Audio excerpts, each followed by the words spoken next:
KDI가 불과 석 달 만에 올해 성장률을 1.6%로 대폭 하향했습니다. 구인 규모가 작년 대비 무려 절반 가까이 줄어들어서 IMF 외환위기 이후에 최악의 상황이라고 합니다.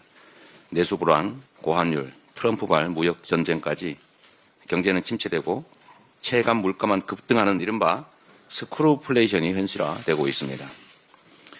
어제 민주당은 민생 회복과 경제 성장을 위한 추경안의 주요 내용을 발표했습니다. 국민의힘 권성동 원내대표도 교섭단체 대표연설에서 추경이 필요하다고 말씀하셨습니다. 민생 경제의 어려움이 하루가 다르게 심화되고 있습니다. 우리 민주당의 추경안은 회복과 성장을 나눠서 민생 회복에 23조 5천억 원, 경제 성장 부문에 11조 2천억 원을 배정했습니다.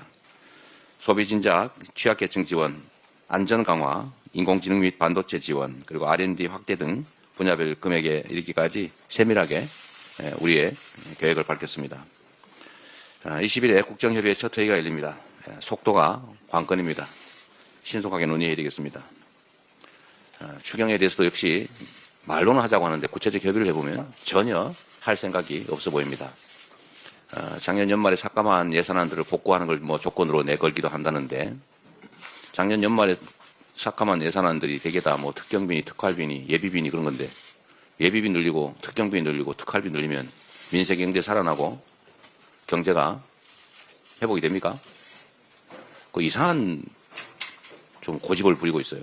나라 살림보다는 어떻게 하면 야당을 괴롭힐까? 대체 추경 안 하고 국민 경제 나쁘게 만들고 민생 회복 지연시키고 악화시켜서 대체 누구에게 이익이 있는 건지 도저히 납득이 안 됩니다. 정말 시쳇말로 이게 나라 망치자고 하는 일 같습니다. 오늘 하늘이 바린 날이라고 합니다. 거듭 명복을 빕니다. 유가족들께서 다시는 이런 일이 없도록 해달라고 호소하셨습니다. 우리 민주당은 하늘이법 제정을 포함해서 다시는 이런 일이 발생하지 않도록 제도적 보완책을 최대한 마련해 보겠습니다. 그리고 이 입법 과정에서도 일부가 우려하는 것처럼 혹이라도 선량한 교직원들이 억울하게 피해를 입는 일이 없도록 섬세하게 배려해야 되겠습니다. 아이들을 위해서 보다 안전한 환경을 만드는 것이 고통을 겪는 유가족들 그리고 학교에 아이들을 보내는 우리 부모님들의 걱정을 덜어드리는 길이다. 또 위로하는 길이다. 이렇게 생각합니다. 그리고 또 내일은 항공참사 49제 합동위령제가 무안공항에서 또 광주에서 열린다고 합니다. 모쪼록 모두가 한마음으로 가족을 잃은 분들을 거듭 위로하고 다시는 이런 일이 발생하지 않도록 경각심을 가져야 되겠습니다. 우리 민주당도 특별법 제정을 비롯해서 약속한 대로 예방대책을 빈틈없이 마련해 가겠습니다. 사람이 살아가면서 모든 재난을 완벽하게 막을 수는 없지만 최소한의 인재는 예방할 수 있는 시스템을 갖춰 나가야 되겠습니다. 제가 준비되진 않았는데 한 말씀만 좀 추가로 드리도록 하겠습니다. 어제 제가 뉴스를 보다 보니까 하도 기가 막힌 장면들이 많아서 한 말씀을 꼭 드려야 되겠습니다. 지금 내란 사건 수사 과정에서 어디 메모를 보니까 노상원 전 지휘사령관, 전 사령관 메모에서 나온 것 같습니다.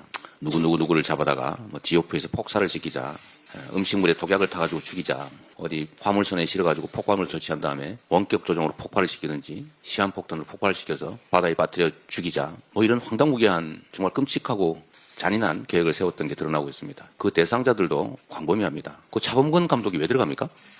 그 이상하게 이재명 영장 기각한 판사 이름이 없다 싶었더니 역시 꼼꼼하게 들어있었습니다. 무슨 연예인, 도대체 상상할 수도 없는 신부, 종교인, 목사님 다 잡아 죽이려고 했던 거 아닙니까?